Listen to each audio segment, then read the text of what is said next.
স্থান প্ৰাচ্যবিদ্যানৱ ডক্টৰ মহোৎসৱ নায়ক অসম তত্ত্ব গৱেষণা সংস্থান এইটো হৈছে অসম সাহিত্য সভাৰ প্ৰধান গৱেষণা আৰু অধ্যয়ন কেন্দ্ৰ।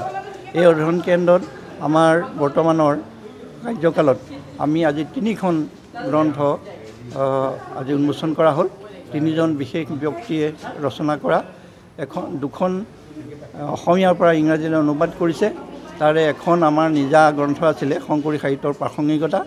সেই গ্ৰন্থখন ৰিলেভেন্স অফ শংকৰদেৱৰ ৰিলেভেন্স টু দি প্ৰেজেণ্ট ডে, সেইখন গ্ৰন্থ আমাৰ অনুবাদ কৰিছিলে মহাপুৰুষ শ্ৰীমন্ত শংকৰদেৱ বিশ্ববিদ্যালয়ৰ অসমীয়া ইংৰাজী বিভাগৰ অধ্যাপক ডক্টৰ নিত্যানন্দ পাটনায়ক ডাঙৰীয়াই। তাৰপিছত অন্যখন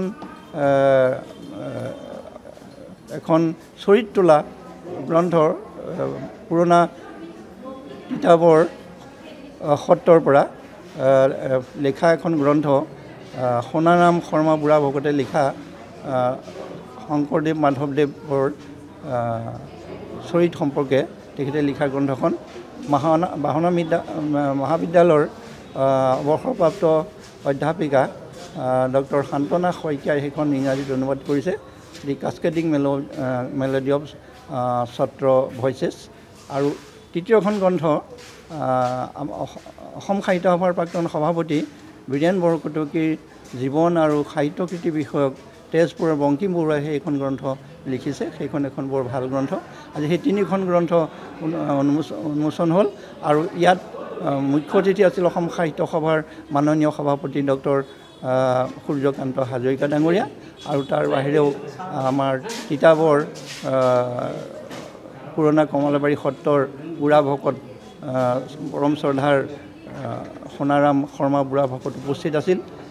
যোৰহাট জিলা সাহিত্য সভাৰ সভাপতি ভৱ গোস্বামী ডাঙৰীয়াকে ধৰি আৰু JB বিশ্ববিদ্যালয়ৰ অসমীয়া বিভাগৰ সহযোগী অধ্যাপিকা ডক্টৰ জ্যোতিৰেখা হাজৰিকা আৰু আমাৰ ইয়াত যোৰহাটৰ বাহিৰেও বিশিষ্ট গণ্যমান্য ব্যক্তি উপস্থিত থাকি আজি প্ৰাচ্যবিদ্যানৱ ডক্টৰ মহেশ্বৰ নেওগ অসম তত্ত্ব গৱেষণা কেন্দ্ৰৰ আৰু অসম সাহিত্য সভাৰ কেন্দ্ৰীয় কমিটিৰ উদ্যোগত 3খনকৈ গ্ৰন্থ প্ৰকাশনৰ কাৰ্যসূচী ইয়াত আয়োজন কৰা হৈছিল।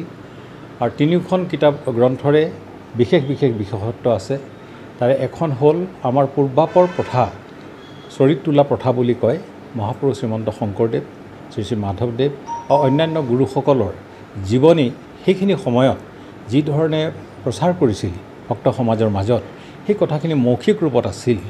আৰু সেই মৌখিক ৰূপত থকা বিষয়খিনি সোণাৰাম শৰ্মা বুঢ়াভকত, তেখেত কমলাবাৰী সত্ৰৰ বুঢ়াভকত, তেখেতে সেইখিনি সংকলন কৰিছিল আৰু গ্ৰন্থখনৰ নাম দিছিল শংকৰদেৱ সঞ্জীৱনী সুধা।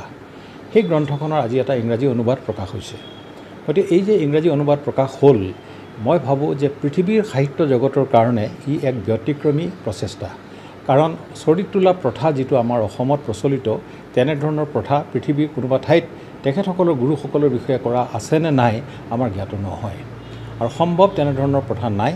গতিকে মই ভাবোঁ আজি অসমীয়া ভাষা সাহিত্যৰ কাৰণে নহয়, পৃথিৱীৰ সাহিত্যৰ কাৰণেও ই এক উল্লেখযোগ্য কথা। আনহাতে মহাপুৰুষ শ্ৰীমন্ত শংকৰদেৱ বিষয়ক এখন ইংৰাজী ভাষাত গ্ৰন্থ প্ৰকাশ পাইছে, যিখন ৰচনা কৰিছিল ডক্টৰ ৰাতুল চন্দ্ৰ বৰা, ইংৰাজীলৈ অনুবাদ কৰিছে পাটনায়ক ডাঙৰীয়াই।